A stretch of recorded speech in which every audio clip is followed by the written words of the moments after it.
Hey there, I'm Alan Matthews from Classical Guitar Shed, and in this video we're going to be talking about the difference between learning to learn guitar and learning a single piece of music. If you enjoy this, please subscribe to this channel, and we'll do it again sometime.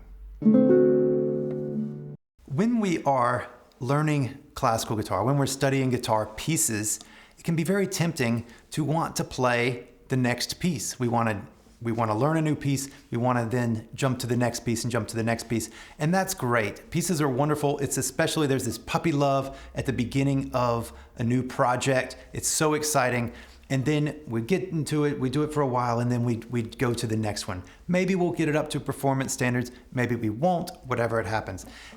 Oftentimes, over years of this, then things can start to feel a little bit stagnant, especially if we're not reading the music we're learning with tabs, things like this. A lot of fingerstyle players I've heard have encountered this, where things just get a little bit stale in what we're doing. We can learn pieces, we could learn another piece, but it's just another piece.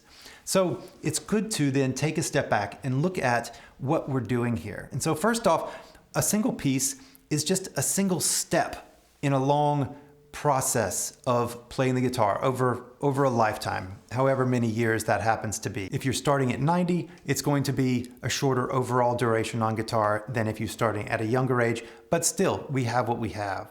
So as we learn a piece of music, we can keep in mind that this piece of music is a stepping stone in our progression as a guitarist. And so we're going to find the most meaning and the most reward if we find something in this piece of music that we can use later in other pieces of music. So it's not just this standalone thing. If you go into your kitchen and cook a scrambled egg, it's not going to really make you that much better of a cook. If you've cooked 1,000 scrambled eggs in the past, one more, you're just doing it, right? So that's just learning a piece of music. As opposed to going in, trying a new recipe, trying a new spice of some sort, trying a new method, maybe poach the egg instead of scramble it, something that you've never done before, then all of a sudden your entire trajectory has changed because you now have different skills with which you can cook later meals or with which you can learn future pieces. Each piece of music is going to have its own challenges. It's going to have some tricky spots. It's going to have a shift or a stretch or a particular movement that is fresh and new that we might not have seen before. It's going to have different opportunities. So it's important that we look for and find these opportunities and think about how can I get the most from this opportunity so that in a future piece, I can also benefit from this work here. And the way to do that is by really focusing on formulas, patterns, methods, techniques, and of practicing. So now practicing becomes the practice. Learning to play guitar is actually learning to practice guitar. And so then if we focus then and say, how can I best practice? Instead of just learning the piece and practicing the piece, I'm actually practicing. And that is where the goods lie. So instead of just repeating things over and over again, to hope that the tricky spots work themselves out. Instead, we can go back and look at our principles and look at exactly what's going on here. That's the big question. What exactly needs to happen here and how can I do that? And so oftentimes in these pieces, then we'll find these tricky spots that resist polish. And so then what we need to do then is we need to practice differently. And what does that actually mean? We need to practice doing different things. We need to practice different methods and different formulas, different ways of approaching the problem, just one after the next.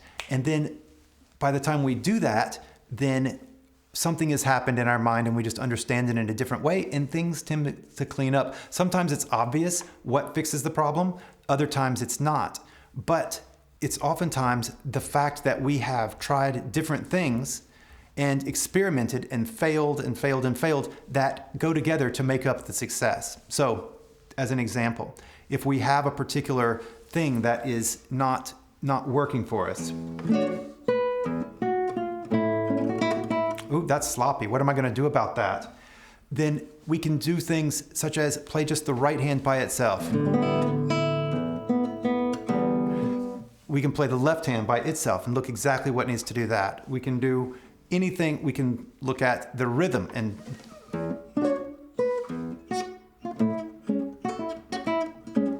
we can play the rhythm differently. We can do anything anything and everything. There are thousands and hundreds and infinite numbers of different formulas and methods that we can use for practice. And the main thing is that we find a few that we can latch onto and use those and bounce from one to the next and experiment. And what does this do?